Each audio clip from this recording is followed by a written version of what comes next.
jobs are diminishing. And we have to find a successor. I've developed a successor. And the fact that it is in any town or village can put all of its people to work. All of them. Just through enrolling them in the website and then marketing the website to a 25-mile radius around the town. And the cost is about $100 per person. If you can bring in prosperity to the town, they can start paying their mortgages, their property values will go up, people will want to live in the town, you'll have a higher tax base, you'll have people that are earning instead of loaning. I mean, this is what we can do. We can self-help in America. This is what we need to do. And Obama should get behind this and put only $1 billion into putting everyone to work instead of trillions of dollars being given to the banks that are already under. Right. Now, again, going back to that free university, a lot of people feel that if it's free and it doesn't have a prestigious college or university behind it, that their children are going to be deprived of opportunities. That, since you're a Harvard law graduate, can you be really honest? Did that open doors for you? No. People that hire me don't know that I went to Harvard Law School. They hire me because of my skills. People want a job done, and we don't ask, on internet particularly, if you're buying from a website, you don't ask if the owner went to Harvard or whether the owner is a particular color or religion.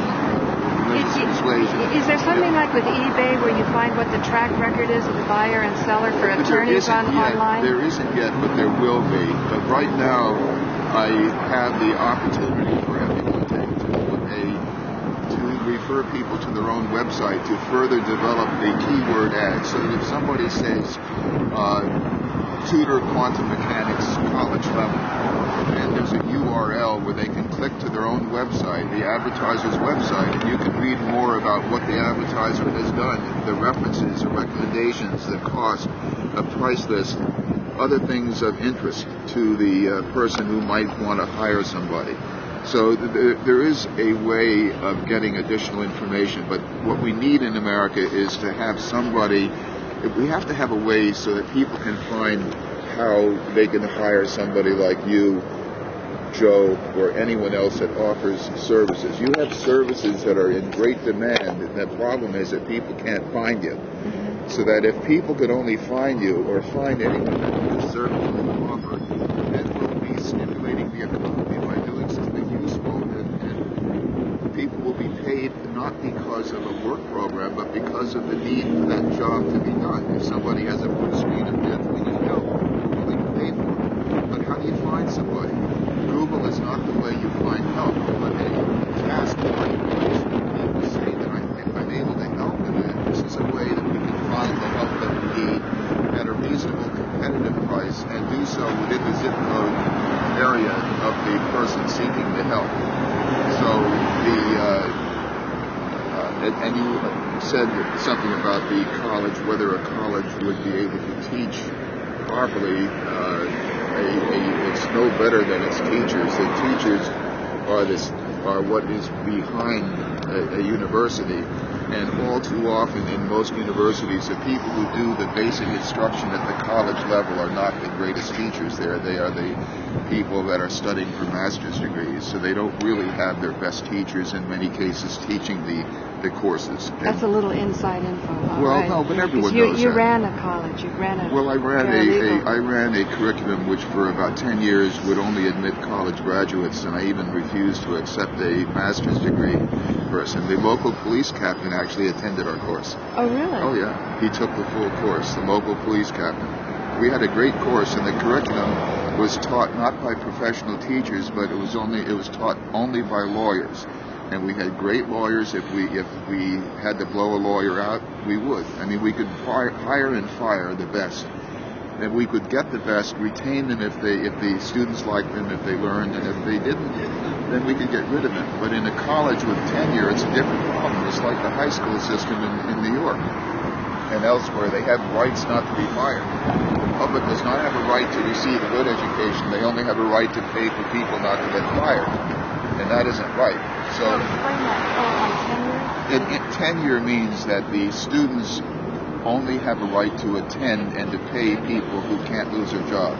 There's no right to receive a good education. You have a right to sit in a class being taught by somebody who can't be fired. When you can't be fired, you run the risk that the person no longer cares about how good the instruction is, because no matter what they teach, they're going to be able to keep their job, and that isn't too good. That isn't good for the people seeking a good education. We always thought that tenure was about allowing professors to really speak their mind in spite of a prevailing unenlightened, uninformed, uneducated position that might be dangerous. Isn't it true that has been undermined by PC? What is politically correct is undermined. All of that so-called First Amendment rights of the instructors. Haven't we really suppressed that anyway? So we're suppressing the rights of the people that you're trying to protect, and we're eliminating a good education for the people also we're trying to protect, all because of tenure. So forget tenure. Unfortunately, most Americans don't have tenure, and the few that do, such as politicians who are guaranteed of retaining their job, that's a tenure. They have, if they're in Congress for 2 years, they get full benefits forever. What kind of stuff is that? How about you and me? What do we get? We get nothing. I know a tenured professor that's actually not getting the money he deserves because they don't like what he's doing. So it seems as though you still control through the purse strings. Tenure is one of the problems. Accreditation is another problem. For example, with law schools, the only way that you can get accreditation for a law school is to prove that you have a library of significantly more than 1 million books, even though we don't use books anymore in the practice of law. So what kind of a nonsense thing is that? You don't need books. You don't need a building to store 1 million books, such as that building over there. You don't need that. You only need a computer. You can have the computer almost the size of a wristwatch and do all the legal research that 1 million books would give you.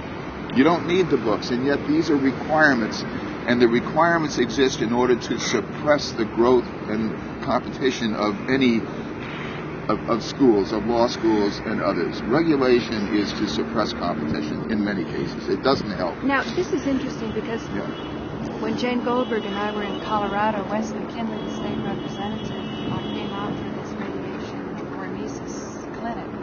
And at that time, this was a great location for a clinic because it was all isolated. But one of the people had a son of college age, and he's wondering how he can get educated, and they were talking about a $60,000 education on the internet. Now, even though you're very internet savvy, you didn't agree with this. Well, my son and I had this argument today as to whether or not MIT's curriculum, which anyone can use online for free, and they have the videos, they have the materials, you have course outlines, you have the best teachers in the world, instructors, professors. I'm saying, look, you need the discipline of having people come to class every day and associating with others in the class, asking questions, and that need to be in a classroom to ensure that you have that education for all is a lot better than trying to sit down and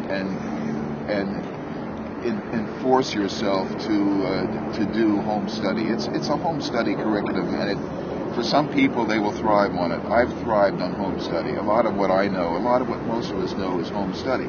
But we can jumpstart the economy by giving classroom study in the things that they need to know.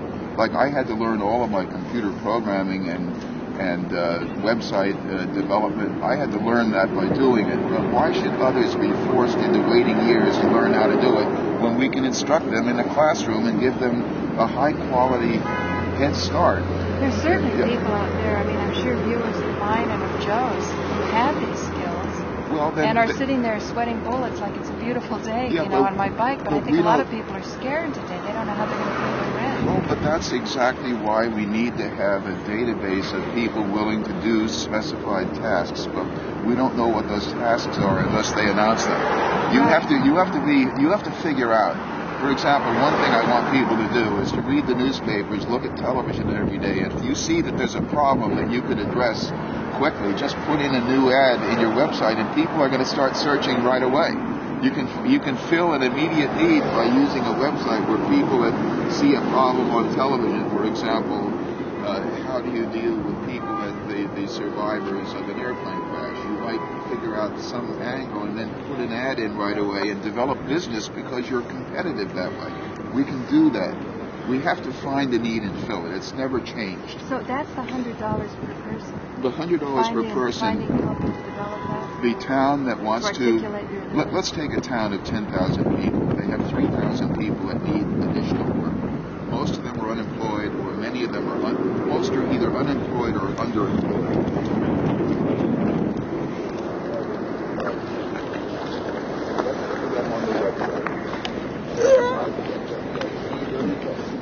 25-mile radius around the town in order to bring in business to those people in the town. That will cause the others in the outlying area to say, hey, I want some of that money too. And they too will then register, and slowly but surely, within a year, you're going to have the entire nation participating in the task marketplace, and that will compete with outsourcing. For example, you and I don't know who to go to get services. A large company knows they go to China, Mexico, India to get services inexpensively. But what about you and me? We can't go there normally. Right. But what we have are people in America who will give us those services if we can only identify who they are.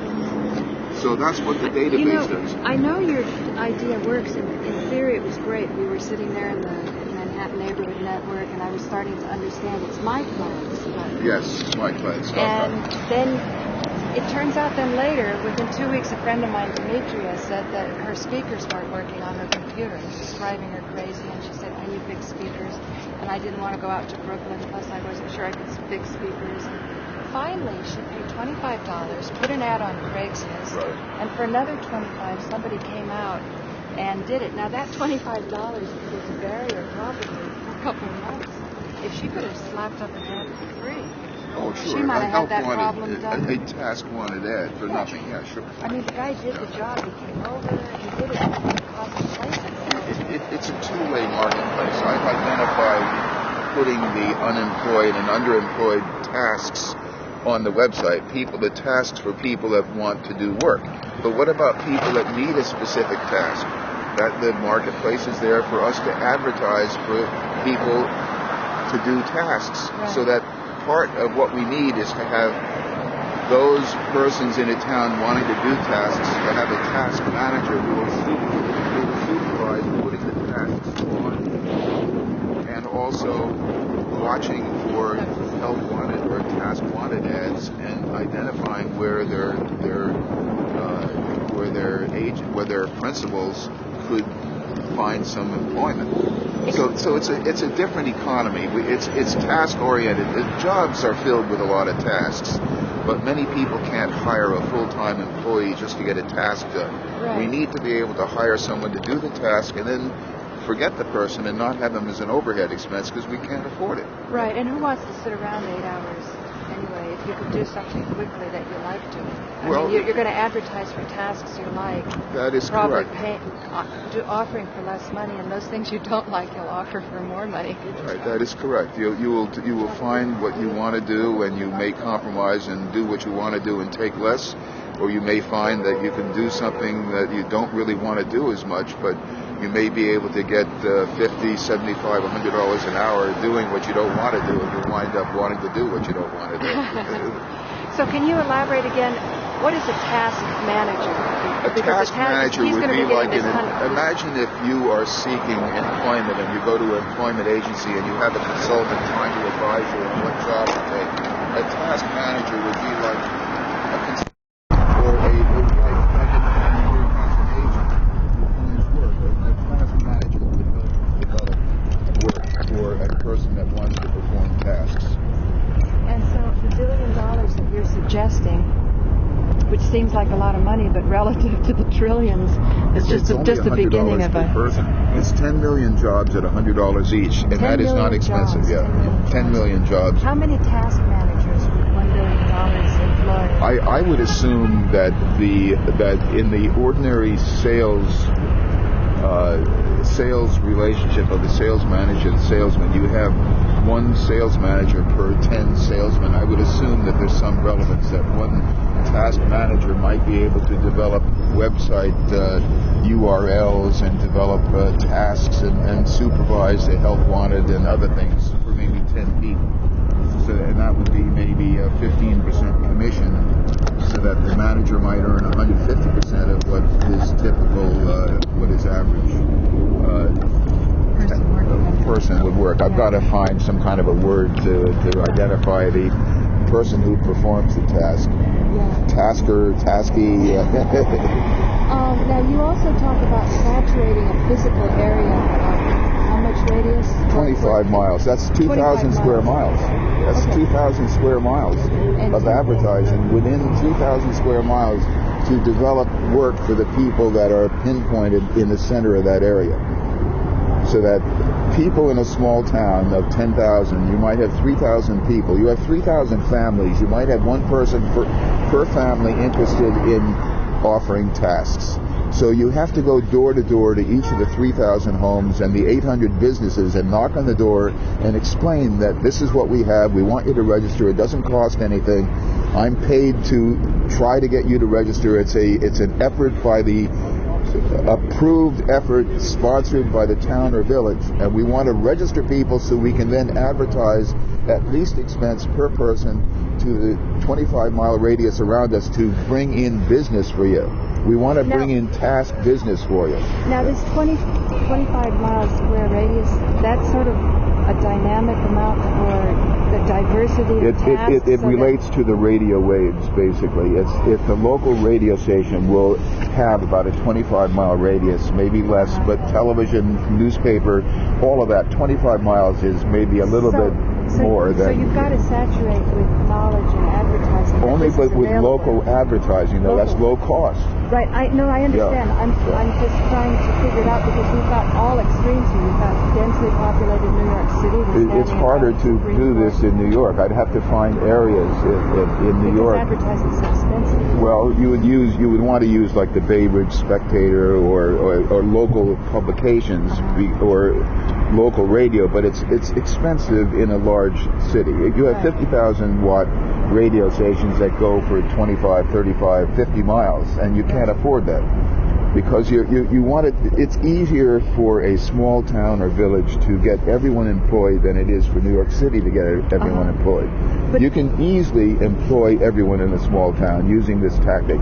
It is much more difficult to put 8 million people to work in New York City because the costs are monumental.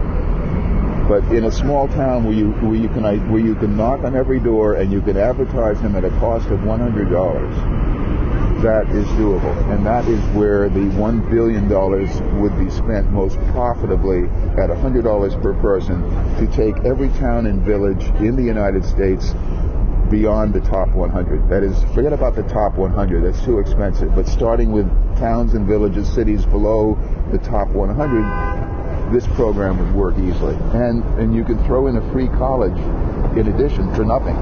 The free college is either low tuition or no tuition, and the tuition, if paid by the student, is a package of cigarettes per student day.